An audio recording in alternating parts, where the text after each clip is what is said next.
அனைவருக்கும் வணக்கம்.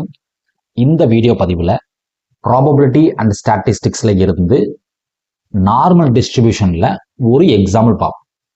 So the average seasonal rainfall place in 16 inches. So average rainfall பார்த்தீங்கன்னா 16 inches கொடுத்துருக்கோம். With standard deviation 4 inches.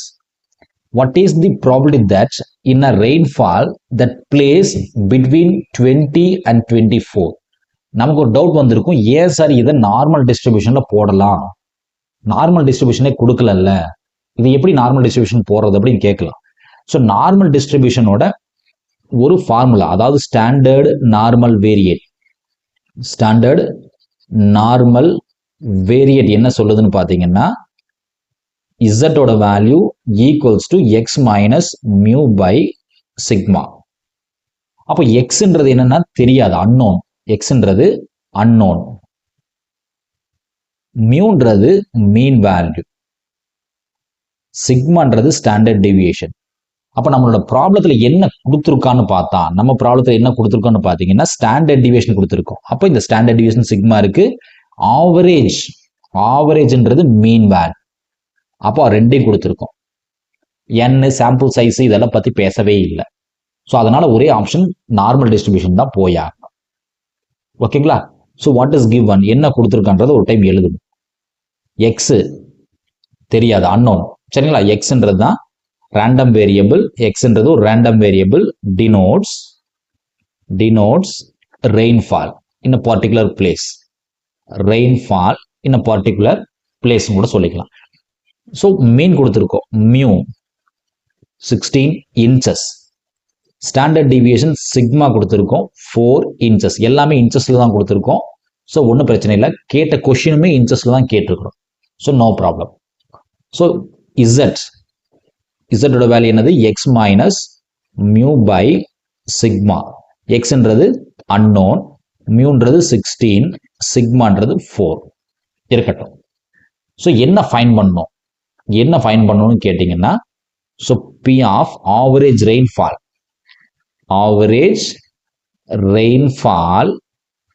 between in a particular time between 20 and 24. so between நால இடைப்பட்ட value. அப்போ p of 20 less than x less than 24 கேட்குறோம். between நால இடைப்பட்ட value 20க்கு 24க்கு சென்டர்ல இருக்கணும். சரிங்களா? அப்ப இங்க ரெண்டு டிஃப்ரெண்ட் எக்ஸ் வேல்யூஸ் வருது, ரெண்டு டிஃப்ரெண்ட்.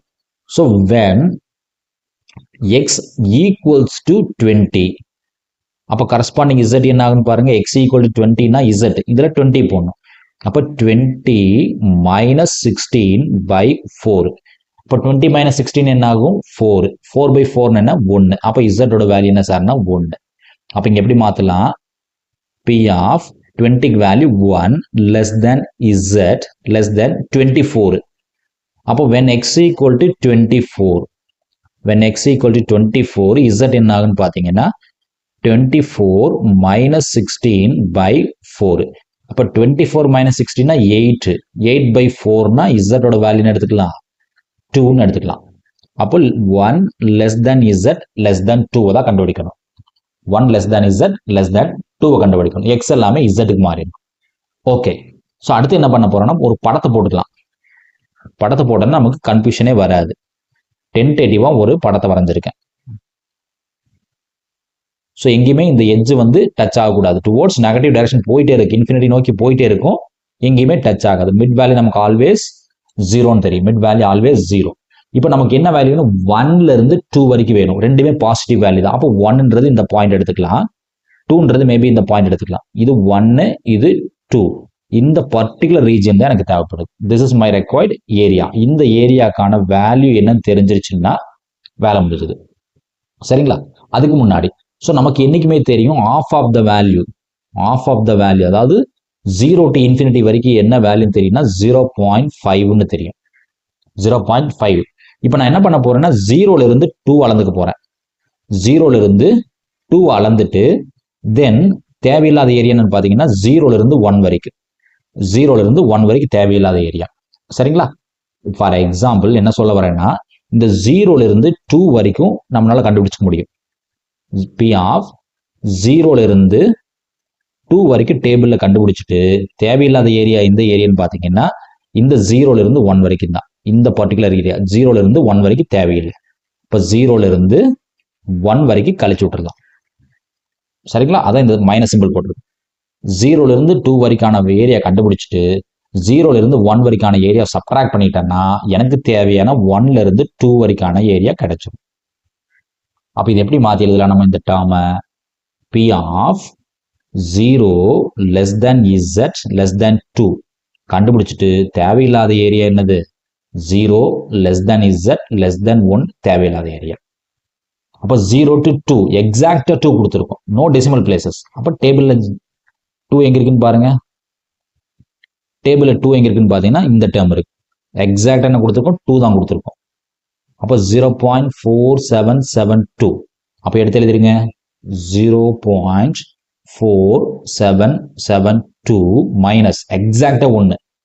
டேபிளில் எக்ஸாக்டா 1 எங்க வருதுன்னு பாருங்க. எக்ஸாக்டா 1னா 1.0. 3413. 0.3413. செக் பண்ணி சொல்லுங்க சார். கால்குலேட்டர் செக் பண்ணி சொல்லுங்க என்ன வருதுன்னு பாருங்க. 0.4772ல இருந்து 0.3413 சப்ட்ராக்ட் பண்ணிட்டீங்கன்னா 0.1359. கட்டாயம் இந்த வேல்யூ 0 to 1க்குள்ள தான் இருக்கணும். பாசிட்டிவ் வேல்யூவா தான் இருக்கணும். நெகட்டிவ் வேல்யூ இருக்கக்கூடாது. சரிங்களா? ஸோ இதுதான் நமக்கு தேவையான ரிசல்ட்ஸ். நன்றி. மீண்டும் இன்னொரு வீடியோ பதிவில் பார்ப்போம். இந்த வீடியோ உங்களுக்கு பிடிச்சிருந்துச்சுன்னா மறக்காம வீடியோவை லைக் பண்ணுங்க. நம்ம சேனல் இது வரைக்கும் சப்ஸ்கிரைப் பண்ணலன்னா மறக்காம சப்ஸ்கிரைப் பண்ணுங்க. ஃப்ரெண்ட்ஸ்களுக்கு ஷேர் பண்ணுங்க. பாசிட்டிவ் கமெண்ட்ஸ் கொடுங்க. நன்றி. மீண்டும் இன்னொரு வீடியோ பார்ப்போம். தேங்க்யூ.